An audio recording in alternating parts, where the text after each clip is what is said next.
Okay, oh, well, we'll just do it this way. So, how many of you have seen phishing? Nothing is working. American Airlines. Phishing campaigns related to American Airlines or PayPal or ADP or FedEx. Anybody? All right. So, this is information sharing.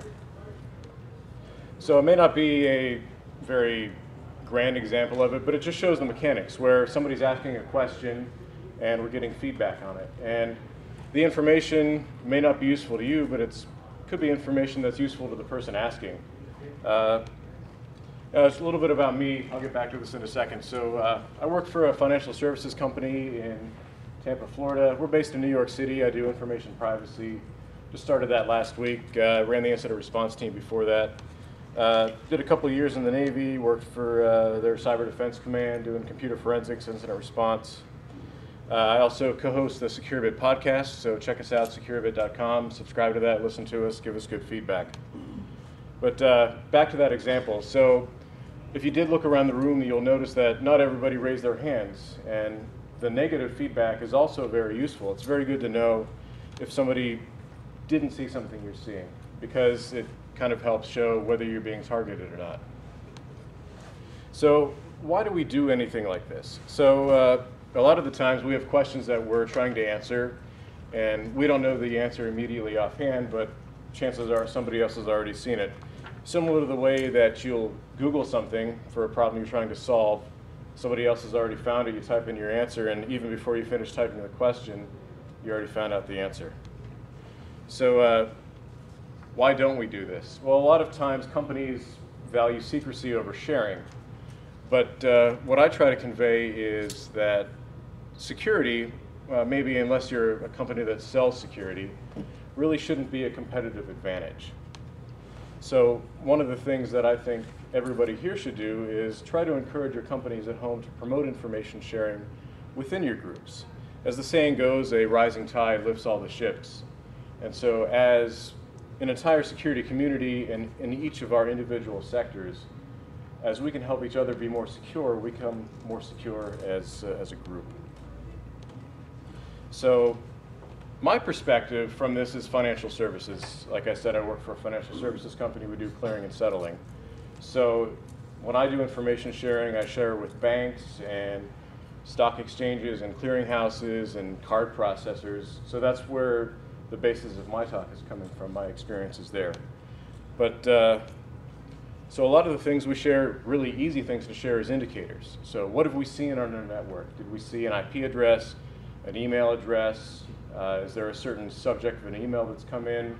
What are the headers of an email? And even down to full packet captures. If you're in a trusted group, those are things that you can easily share.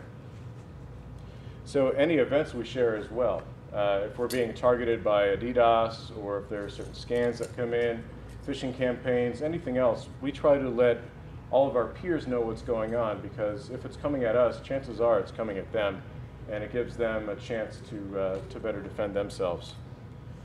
And last thing is intelligence. So there's hundreds or thousands of different companies doing the same thing we are, and we all have our own people doing our own research. We're all into our own little things, and we see things in our tunnel vision, but it's helpful to put everything together with everybody that's doing their own research. So any intelligence that we gather, we help share with anybody else. So how do you get involved?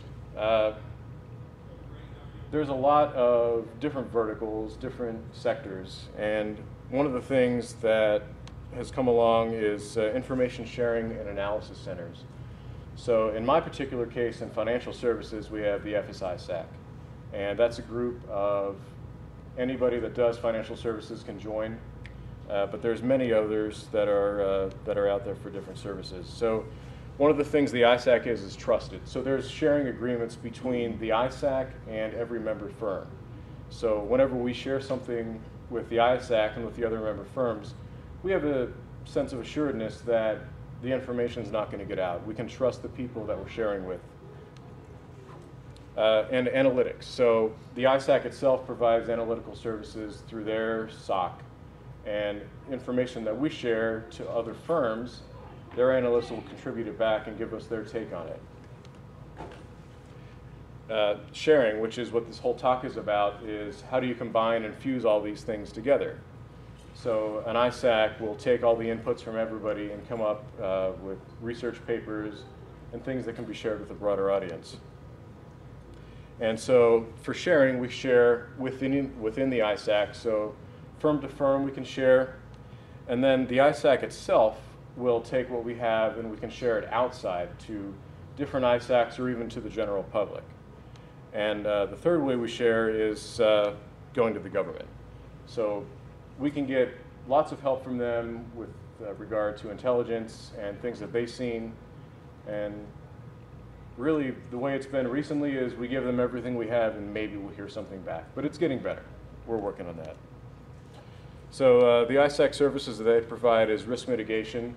So within the sharing group, you have companies ranging from a couple dozen people up to 100, 200, 300,000 people. So there's help. If a smaller company is having a problem, they can go out to the bigger companies, and we work together as a team. Even though we may be competitors on the business side, but when it comes to information security, we understand that there's really no competitive advantage there. That flows into incident response too. So when somebody does have a problem, they can reach out to us and we can lend a hand where necessary. And again, information sharing, which is what everything I'm talking about now. So I'm not sure what everybody works in. There's different verticals all around, different industries, and a lot of them have their own information sharing centers. And so the National Council of ISACs was put together to coordinate the sharing between all these different ISACs. And I'm just going to go through these really quick. So communication sector, if you work in telecom, anything like that, there's an information sharing group that you can join, you can share, and have trusted relationships. Electricity has their own. Emergency services, healthcare, information technology, maritime, the state and local governments. So this one is sponsored by the Center for Internet Security, and we get a lot of good information out of them. They have a perspective on different traffic that not a lot of us are privy to. Nuclear, they have their own information sharing group. Public transportation, so this could be buses, trains, anything like that. Real estate, so this may not seem very important, but with physical attacks on buildings and things, this has come to the forefront for public occupancy. Research and education, anybody that works for a university or any sort of research institute can join this and share information. Supply chain, this is one thing that affects pretty much everybody. The security of the supply chain is key to the security of what we do, whether we buy things that we put on our network or even to the endpoint customer devices. So whenever they're sharing information and working together to make it better is better for everybody. The Water ISAC covers them. And lastly is the one I belong to, which is the Financial Services ISAC. So the White House realized that this is a good thing too. So the White House came up with Presidential Policy Directive 21, which established critical infrastructure and key resources. And they have identified 16 different sectors that they consider critical infrastructure, and that's what they throw their support behind. So with each of these, there are what they call sector-specific agencies that they use to promote information sharing between the private sector and the government. So within these 16 key sectors, each one has a sector-specific agency. So DHS has the largest share of it, and I'm not going to go through all of them here, but so what they want to do is anytime you have information that could be pertinent to other people, they want you to share it up with them. Department of Defense obviously does all the DoD stuff. Department of Energy. Treasury is what I go to for my financial services. For food and agriculture, there's a joint sector-specific agency with USDA and Health and Human Services. And HHS also covers healthcare and public health, and EPA covers water. So there's really a great opportunity to share back with the government. And one thing that they're doing, which was beneficial to me, was so I used to be in the Navy, and when I transitioned to the private sector, I lost my clearance and went inactive. But with the public-private partnerships that we have with the government, they're able to hold your clearance even though you work in the private sector. So that can enable sharing back to you from classified indicators that you may not normally be able to see. One of the challenges that we've had in my organization and that I've seen with many other organizations is getting the legal department's buy-off on this, because everybody wants to have really tight lips. Nobody wants to give information out, and everything's a secret. So legal agreements is one of the important things that an ISAC can do. And along with that is non-disclosure agreements. So you can be assured that any information that you share out will remain with the people that you explicitly share it with. And privacy statements that go along with that as well.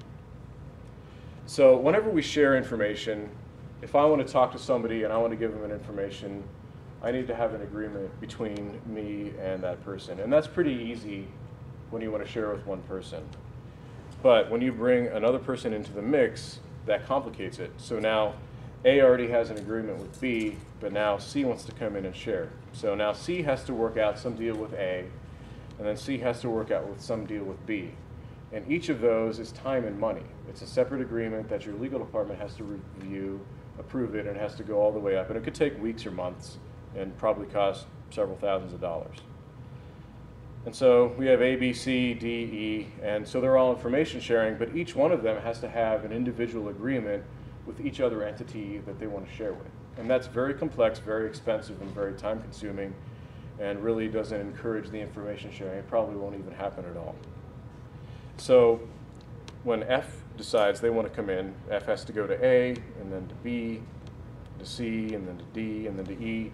And by the time they do that, the information that they want to share, the time sensitivity of it probably has no value anymore. So in my particular sector, we have 3,700 different members that are sharing information with each other. And for us to go through 3,700 different groups and try to figure out how to share that would be impossible. So this goes out the window. But what we do have is a simplified version with an ISAC being right in the center. So what I do is, if I'm A, I create an agreement with the ISAC. It's reviewed once by my legal department, and I know that anything I share with the ISAC and the other member firms will be safe and secure, and that there are consequences if anybody breaches any of those agreements. So when G decides to show up, instead of going around to A, B, C, D, E, and F and negotiating contracts and agreements and NDAs with every one of them, all they have to do is agree to the same one that all of the other firms have agreed upon, and it's with the ISAC. And one of the other benefits with that is all of those other member firms have already reviewed that with their legal department, and it gives the new firm a sense of confidence that it's been reviewed and they should be able to trust it.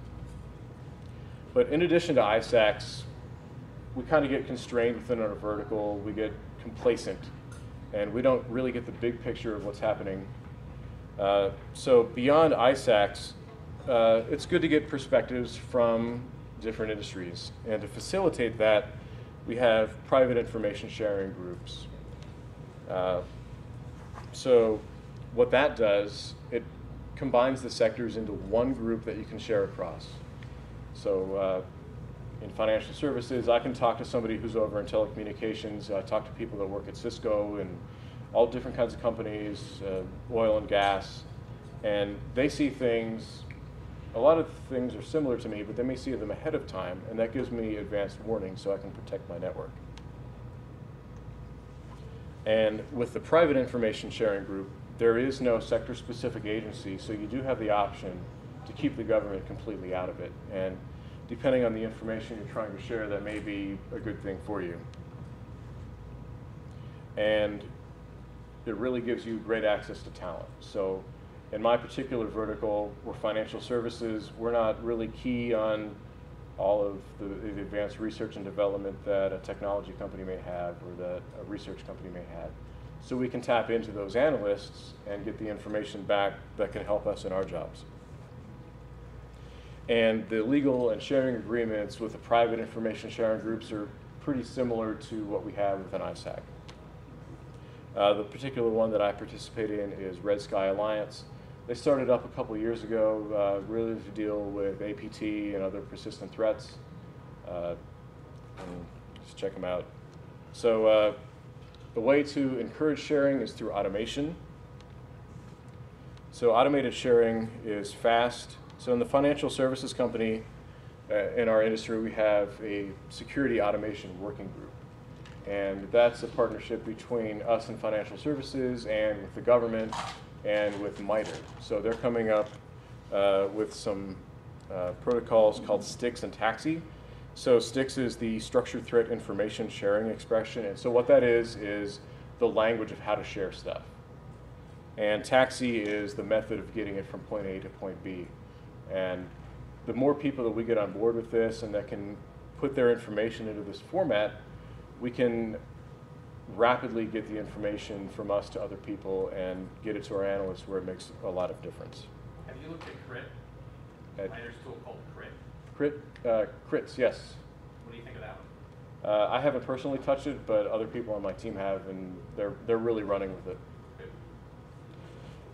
So a new idea that kind of emerged on Twitter back in February is sharing boring stuff too. So stuff like IP addresses, indicators, attacks and stuff, that's the more exciting stuff. But what about policies and procedures and documents and stuff?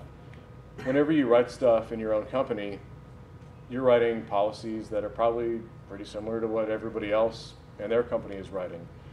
And what if we had some sort of a repository or a way to do peer reviews on your own documents, but you would be able to trust the person that's reviewing them? I'm sure nobody wants to publish their internal documents up on Pastebin for somebody to look at, but if you had an agreement between people, you could easily do that. So it started out on Twitter. Steve Warby was saying he was working on a security assessment questionnaire looking at cloud hosting. And so I responded saying, yeah, I'm doing the exact same thing. I really was. We were doing the exact same thing in my company. So he wondered, how many different people are doing this exact same thing at the same time, and how much time could we save if we could just look at everybody else's work? So GD Bassett chimed in saying we need basically a Stack Overflow for InfoSec so we can share our documentation and get stuff done without reinventing the wheel. So I chimed back again. Peer review would be great, but how do we break out of our confidentiality policies? And a couple tweets later, Gabe wants to start the InfoSec Policy Institute so we can have a clearinghouse for our policies. And I think that's a pretty good idea. I'm not really sure where to go with it yet, but I think InfoSec peer reviewing beyond just the people that are sitting across from your desk would be a really good thing to get perspectives from people that don't work in my industry that have experienced other things that I can flow back into my policies would make them a lot better and more applicable, I think. So I think it's good. Hopefully other people do and we can start something. Probably keep it going on Twitter, keep the conversation going. So my message is never stop sharing. You have any questions? So indicators are cool. I've seen people sharing indicators of compromise. I work at a big manufacturing company that has been hit, has been labeled in the media. My concern, that's when somebody who deals with this stuff, is indicators of compromise, OpenIOC, STIX, TAXII, they all have kind of a bad smell that reminds me of antivirus static signatures. Before we get too far down that same ugly path of a 50,000 line DAT file equivalent, how do we get past that? How do we think about these things in a better way? So that's where I think with the privacy agreements and the NDAs come into play. So rather than saying, I saw this IP address, well, where did you see this IP address? What did you see? What did you see? When did you see it? What's it attacking? What are the things that are surrounding it? Where instead of just giving somebody a list of IPs that have no context around it, if you can trust the people you're sending them to, you can give them everything you know. Yeah, I'm watching a bunch of people churn over APT1 without having a time context and things like that. And it's just like, it's a good start, but it's one step away from being a signature-based APT1. Yeah, indicators without a freshness save really are useless. Okay. So one of the things that I have trouble with is that a lot of compromise are coming through the supply chain, right? Right. So you figure out all the stuff you need to do before you hit your main target, and you're already 75% there by the time you hit the person you're really going after. The main problem is there's nothing for the supply chain as far as we are inexpensive, right? So Right.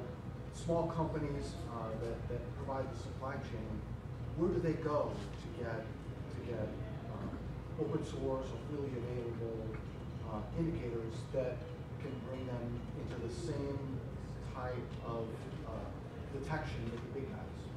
So that goes back into those private information sharing companies. So in addition to getting the indicators to them, they can also communicate back saying, hey, we're seeing something.